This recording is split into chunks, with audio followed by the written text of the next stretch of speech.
Indian air force ने स्वदेशी लड़ाकू विमान तेजस को अपने जंगी बेड़े में शामिल करने के लिए अमेरिकी कंपनी जनरल इलेक्ट्रिक से इंजन खरीदने के प्रोसेस को अब और आसान बना दिया है, फास्ट कर दिया है।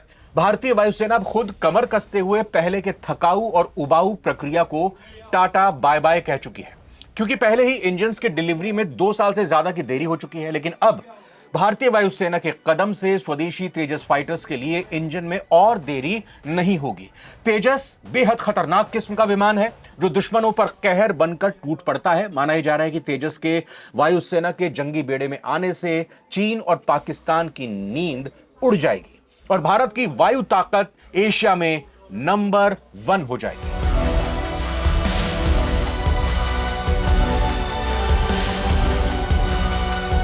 नमस्कार, बहुत बहुत स्वागत है आप सभी का। ये वक्त नवभारत टाइम्स पर पावर प्ले का। मैं रविंद्र सिंह आपके साथ और मेरे साथ पावर प्ले में हर बार की तरह navbharattimes.com NBT के मेरे साथी सहयोगी दिनेश मिश्र मौजूद हैं। इसी पर आज बात करेंगे। दिनेश जी, तेजस के इंजन की सप्लाई 2 साल पहले हो जानी चाहिए थी जी, लेकिन ये बार बार अटकी लटकी। वही बात याद आती है जो हमारे इंडियन एयरफोर्स के वायुसेना प्रमुख की तरफ से कहा गया था कि भाई इतना उबाऊ ये प्रोसेस होता है जिस वजह से जब तक हमारे को सामान डिलीवर होता है तब तक वो पुराना पड़ गया होता है जी।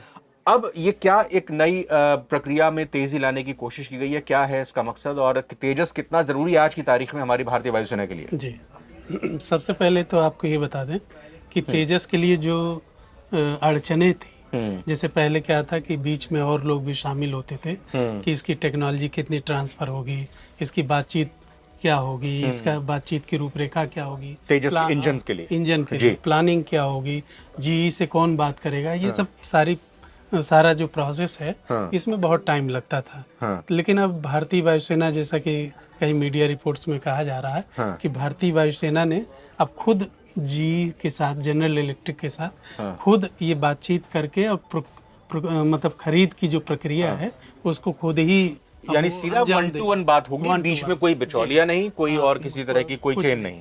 और इसमें सबसे बड़ी जो बात की जा रही जो कि आप जैसे कोई चीज ले आते हैं, मान लीजिए आप गाड़ी ले आते हैं तो गाड़ी के साथ साथ आपको सबसे महत्वपूर्ण चीज क्या होती है कि उसका सर्विस सेंटर अगर नहीं है तो गाड़ी बेकार है। फिर आप, या आपके लिए वो बहुत भारी हाथी पालने जैसा हो जाए।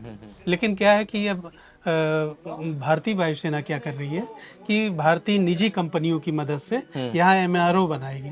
एमआरओ है कि जैसे मेंटेनेंस फैसिलिटी, जहाँ मरम्मत भी होगी, जहाँ उसके कल पुर्जे भी लगेंगे, जरूरत पड़ी तो असेंबलिंग भी होगी, क्योंकि जो तेजस उड़ेगा तो उसके इंजन भी घिसेंगे, कई चीजें कल पुर्जे बदलने की जरूरत पड़ेगी। तो अब ऐसा तो है ना कि अमेरिका से जनरल इलेक्ट्रिक की टीम आएगी, फिर हम इंतजार करेंगे, जरूरत पड़ी तो अब वो महीने, 2 महीने, 6 महीने लग रहे हैं। तो वो सब प्रोसेस को वायुसेना ने क्लोज कर दिया है कि अब हम फैसिलिटी यहाँ सब कुछ बनाएंगे, सर्विस सेंटर बनाएंगे, एमआरओ फैसिलिटी रहेगी, यहीं पर जो जब भी जरूरत होगा तेजस के लिए इंजन रेडी रहेगा, मतलब चकाचक। अभी इंजन की कितनी रिक्वायरमेंट है, कितनी इंजन्स की ये डील हुई है और तेजस के हमारे वायुसेना के बेड़े में आने से, स्क्वाड्रन में आने से एक किस तरह की ताकत भारतीय वायुसेना की बढ़ जाएगी? हाँ, अब देखिए, एक जो सबसे बड़ी चीज है कि अभी हाल ही में MiG-21 रिटायर हुआ है। ठीक है,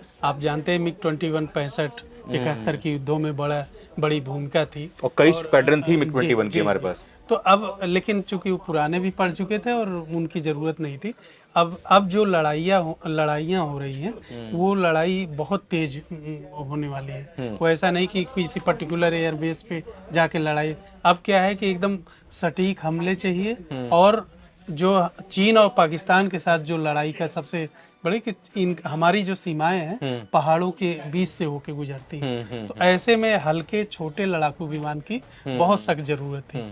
तेजस इस मामले में बहुत नंबर 1 है कि तेजस जो है ऐसे पहाड़ों के बीच से गुजरते हुए दुश्मन के रडार में आए बिना उनको चकमा दे करके और ठिकाने को ध्वस्त। इसको डॉग फाइट के लिए भी, मतलब जो 2 विमानों में, फाइटर जेट्स में आपस में जो लड़ाई होती है उसके लिए भी बहुत उपयुक्त माना जाता है। जी, बहुत उपयुक्त माना जाता है। सिंगल सीटर भी है और कुछ दोहरे सीट वाले ट्रेनर विमान हैं जो मतलब जैसे अगर कहीं इस तरह की लड़ाई हो रही, जैसे ऑपरेशन सिंदूर के दौरान हमने देखा, तो इस तरह के वो मार्गदर्शक की भूमिका निभाएंगे। तो मतलब कहने के लिए कि साढ़े चार पीढ़ी का जो है 4.5 पीढ़ी का ये विमान होगा। और मतलब ये बहुत ही उन्नत लड़ाई की, ये समझिए कि लड़ाई के मामले में गेम चेंजर साबित होगा। अच्छा, जी ये बात भी जरूरी हो जाती है कि भाई हमारा ये पूर्ण रूप से स्वदेशी है प्रोजेक्ट तेजस का, लेकिन इंजन चूंकि भारत में अभी नहीं बनते, काम उस पर चल रहा है, कावेरी इंजन हो या एम का प्रोजेक्ट को लेकर बात हो, तो तेजस के इंजन की डिलीवरी जितनी फास्ट होगी, अभी इस प्रोसेस को और आसान बनाया जा रहा है, तो इससे एम का और कावेरी इंजन प्रोजेक्ट को कितना फायदा पहुंचेगा? क्योंकि आपने जो आर्टिकल लिखा है उसमें उसका भी जिक्र आपने किया है कि इससे एम का और कावेरी को भी जैसे फर्क एम पड़ेगा। का आप जानते हैं कि 5वीं पीढ़ी का लड़ाकू विमान है, एडवांस मीडियम कॉम्बैट एयरक्राफ्ट उसको बोलते हैं। और ये भारत के मतलब भारत का ड्रीम प्रोजेक्ट है। ये भविष्य की लड़ाइयाँ जो है 5वीं और 6ठी पीढ़ी के विमानों से ही लड़ी जानी है। तो जाहिर सी बात है, तब तक तेजस भी एक तरह से कह लेंगे कि वो सेकेंडरी लेवल पे आ जाएगा। जो हमारा जो अग्रिम मोर्चे पे होंगे एम का टाइप के ही विमान होंगे। तो हमें इन तैयारियों को, मतलब भारत ने अपनी तैयारी एक तरह से भविष्योन्मुखी कर रखी है, भविष्य के हिसाब से अपनी तैयारी कर रहा है। तो ऐसे में एमका के लिए भी जैसे तेजस MK1A के लिए F404 टाइप का इंजन आ रहा है, लेकिन जो एमका है या तेजस MK2 प्रोजेक्ट है उसके लिए F414 इंजन लगेंगे, जो और ताकतवर होंगे, जो लंबे समय तक चलेंगे, जिनमें मतलब आफ्टर बर्नर टेक्निक होगी, जो मतलब क्या कहते हैं, हवा से ही ऑक्सीजन बना के और मतलब उसको जला करके और वो अपनी ताकत हासिल करेंगे। तो ऐसे ऐसे इंजन की तैयारियां की जा रही हैं ताकि हम जो है कहीं भी पीछे ना पड़ सके। राजनीतिक तौर पर ये आरोप लगाए जा रहे हैं कि अमेरिका जिस तरह से, चाहे टैरिफ की बात हो या नया ताज़ा मामला H1B वीज़ा की हो बात, ये क्योंकि अमेरिका की कंपनी है, तो अमेरिका की कंपनी से जानबूझकर इंजन की सप्लाई धीरे की जा रही है। क्योंकि अभी आप देखिए सितंबर में एक ही इंजन सप्लाई हुआ, जैसा हमने कहा कि पहले 2 साल पहले ये प्रक्रिया और फास्ट हो जानी चाहिए थी, लेकिन ये रुक गई। अभी तक 3 इंजन हमारे पास आए हैं, जबकि मेरे ख्याल से 90 के आसपास इनके इंजन की सप्लाई होनी है। तो पॉलिटिकली तो ये एलिगेशन लगाए जा रहे हैं कि ये अमेरिका जानबूझकर कर रहा है। अब अगर ये इंडियन एयरफोर्स की तरफ से ये एक नया प्रोसेस स्टार्ट किया जा रहा है, तो इस पर कैसे भरोसा करें, कैसे यकीन करें कि वाकई में हमें जल्दी डिलीवर हो जाएंगे इंजन? नहीं, अभी तक जो मामला फंसा हुआ था, पेच फंसा था टेक्नोलॉजी ट्रांसफर कर ले करके, क्योंकि अब भारत ने, चाहे वो अमेरिका हो, चाहे वो फ्रांस हो, चाहे जर्मनी हो या रसिया ही क्यों ना हो, सबके साथ ये डील कर रहा है कि इंजन भी हम यही बनाएंगे, इंजन आप ही का होगा, मतलब मूल, लेकिन उसकी टेक्नोलॉजी आपको 80% 70% तक शेयर करनी होगी, ताकि हम जरूरत के अनुसार फटाफट बना सकें, आपका मुंह न ताकना पड़े।